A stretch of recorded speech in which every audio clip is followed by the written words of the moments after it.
What instantly makes you suspicious of someone? When they offer to buy my car without seeing it while they are deployed overseas and wish to use PayPal. I'm one of the realest people you'll ever meet. 1 shirt button open, you're okay. 2 shirt buttons might be feeling confident. 3+ shirt buttons, anything you say I won't believe. When they shorten your name or automatically give you a nickname after knowing you for 2 seconds. When someone overshares every detail of their perfect relationship on social media. 9 out of 10 times that shit's a dumpster fire. Yeah, this kid from high school had a kid at 19 with some girl and she's constantly posting and tagging him in "look how happy our family is" posts. We ran into him one time and he sat in our car to get out of the cold while waiting for his lady to pick him up. When she arrived he begged to stay in the car a little longer because he can't stand being around her or the screaming kid. When people talk about others disparagingly. When I was younger I had some friends that always gossiped about how terrible this one friend was. Went along with it. But later, when I heard those same friends bad-mouthing me, I realized the correlation. Some guy online made this guide for gossip that's very useful. The only time you say something about someone that you wouldn't mind them overhearing is if it's something about them that can either cause or prevent hurt. Tell someone Cheryl recently lost someone, so don't make any death jokes. Tell someone Carol might drive drunk, so make sure she doesn't leave with her keys. Do not tell someone Crystal did something really embarrassing that could hurt her reputation, even if it's hilarious. When they start using Facebook to subtly hint at how great their life has been since they discovered this amazing business opportunity. When they get weirdly defensive about things that are seemingly random. There's usually something to it. A long trench coat, with the collar up, big sunglasses. If they talk about how things always seem to go wrong for them, things like forgetting to pay a bill, getting towed, or getting fired. Typically these folks will blame their misfortune on dumb luck or other things. Normally it means they're kinda just sketchy or really not responsible. If you have to constantly say trust me or believe me, I neither trust nor do I believe you.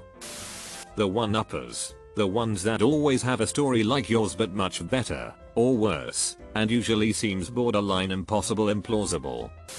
When they say lies for small things.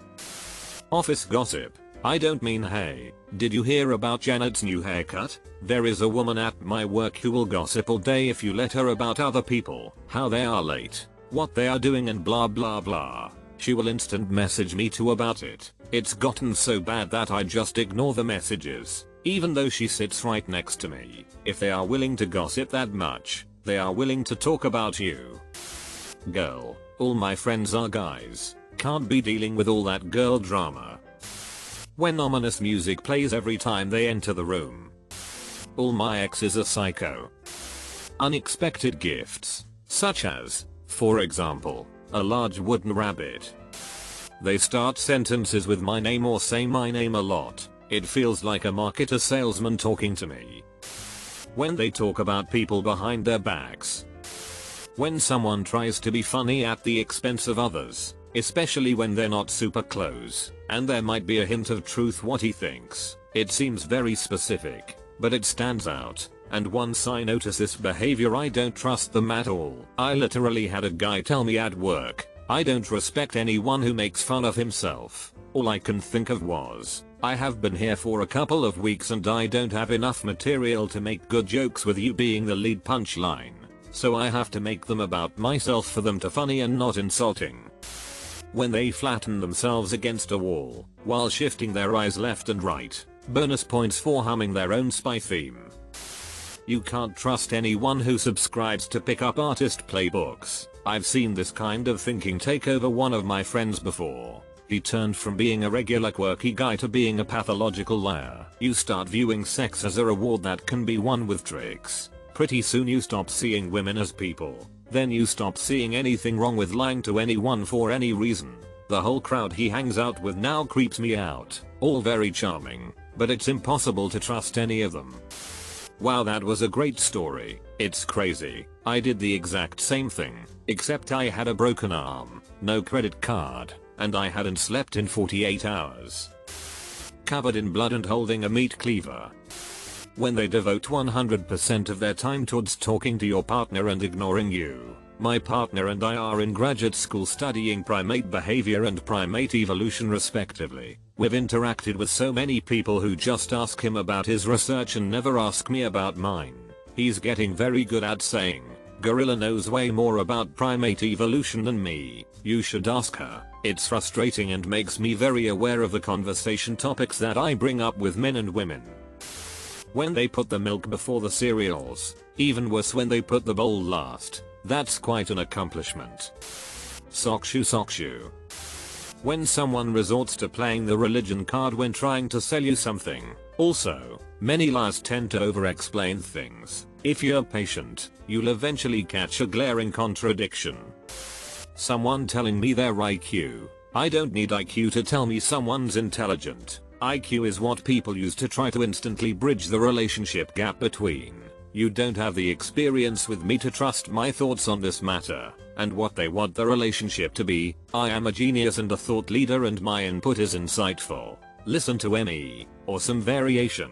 I'd rather people prove their intelligence through their actions and statements than cling to some 3-digit number like it's a holy relic. Case in point, had someone once tell me he had an IQ of 190 once, then told me within 30 minutes that global warming was a conspiracy to keep people controlled and starving, because people are easier to control when hungry, dying, and half crazed due to said previous items. Telling me that greenhouse gases were actually good for the world because have you ever been in a greenhouse? Plenty, sure. He might have an IQ of 190 but he's proven he doesn't know the limits of his knowledge. When they turn to their friend and say something in another language and they both laugh. When you ask what's so funny they say, "Oh, it was just something funny that happened earlier." Anyone who feels the need to cause pain during a handshake is an insecure who should not be trusted. Other things that scream insecurity are trying to loom over people shorter than themselves or constantly repeat someone else's name. Find your chill and your self-esteem. Nigerian royalty always raises my eyebrows. When someone eats a chocolate Easter bunny feet first, you start with the ears, you maniac. I was trying to make small talk with a quiet coworker and asking her what kind of music she likes. She doesn't like music. I'm keeping an eye on that one.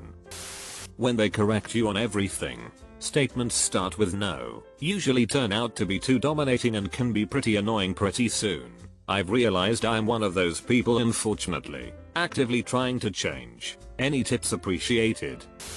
Limp handshake, ain't no normal person gonna shake your hand like a wet fish. I'm a severe wet fish and add a light, moist finger rub to the palm. People who don't like music, I find that weird and bizarre. If they work for a pyramid scheme company, they don't even have to be pitching it. The fact that they are involved is bad enough. If they claim to have an easy solution for a complex problem or say they know the absolute truth, listen to those who seek truth. Fear those who say they have the truth. When they ask a lot of personal, probing questions but never reveal anything about themselves. If you can't handle me at my worst, then you don't deserve me at my best. Marilyn Monroe. Never trust a woman who quotes Marilyn Monroe. Wearing any article of clothing that says princess on it. A. You're not B. The fact that you view yourself as one means everyone else just thinks you're a B. Oversharing too soon into knowing me. It makes me think they are manipulating me into thinking we have a rapport, or that they are really socially awkward and probably exhausting to be friends with. I'm too honest and some people can't handle it. When someone embellishes a story I already know the details of, I get suspicious. Why did you start adding extra pieces to the story, bro? When they don't yawn after you yawn or someone is talking about yawning. When someone you have not seen, talked to in months, years is really happy to see you. They'll say stuff like "I missed you" or "let's hang out," and when you follow up they do not respond or make an effort to hang out. Look, I don't care who you are or what you say. If my dog doesn't like you, something's off about you. If they talk too much, it's like the 24-hour news cycle. Eventually, they're going to run out of actual things to talk about and start filling the void with anything they can think of. Office gossip, news headlines, half-read online articles they completely missed the point of, but they think supports whatever theory they have about the subject matter. It's all going to get dumped on you. just so they don't have to hear the silence. If you average out their word count, then the amount of truth will be vanishingly small, under amount doom of bullsh. Biting ice cream. When the face smiles but the eyes don't. A stranger telling me something in incredible detail unprompted. I've always found that excessive. Unprompted detail is the quickest way to spot a liar. When they are playing blue and they pass the turn leaving lands untapped.